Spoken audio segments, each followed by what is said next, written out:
الحمد للہ وحدہ والصلاة والسلام علی من لا نبی بعدہ۔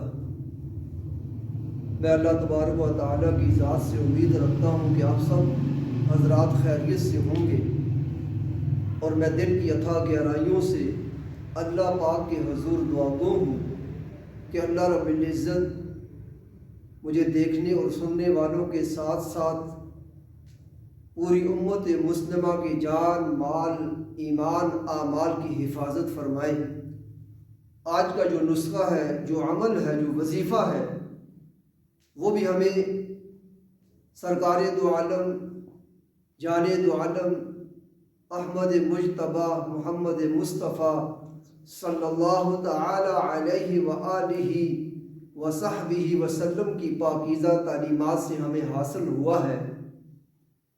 مختصر عمل، یہ عمل کرنے کا غرض و غائد یہ ہے کہ ہمارے والدین کی مغفرت ہو جائے، پڑھنے والے کی مغفرت ہو جائے۔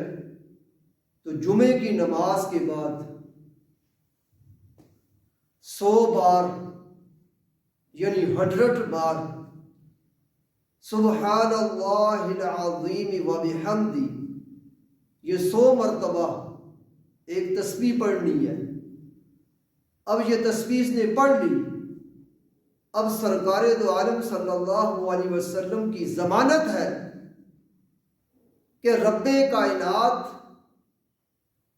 سبحان اللہ العظیم و بحمدہ، جس نے 100 بار یہ کلمات طیبات پڑھ لی ہیں، پڑھنے والے کی اللہ رب العزت، پڑھنے والے کے اللہ پاک 1,00,000 گناہوں کو معاف فرما دیتے ہیں، اور اس کے والدین، ماں باپ دونوں کے 24 ہزار گناہ اللہ رب العزت ان کے معاف فرما دیتے ہیں۔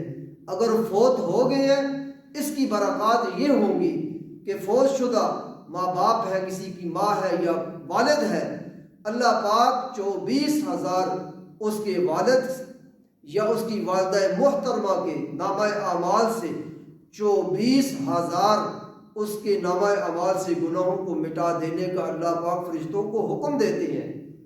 اللہ رب العزت سے یہ دعا ہے کہ اللہ ہمیں قرآن پاک اور حدیث کی تعلیمات پر عمل پیرا ہونے کی توفیق نصیب فرمائے۔ اور یہ بھی بتاتا چلوں، ایک شخص کہتا ہے میں فوراً جمعے کی نماز کے بعد نہیں پڑھ سکتا، سب سے اچھا ٹائم تو وہی ہے کہ انسان جمعے کی نماز پڑھے، سنت ادا کر لے، سنت کے بعد یہ تسبیحات، یہ تسبیح 1 مرتبہ 100 مرتبہ پڑھ لے۔ اگر نہیں کر سکتا، عصر کے بعد یا غروب آفتاب سے پہلے یہ کلمات طیبات پڑھ لے۔ اللہ رب العزت ہمیں عمل کرنے کی توفیق عطا فرمائے۔ وما علینا الا البلاغ۔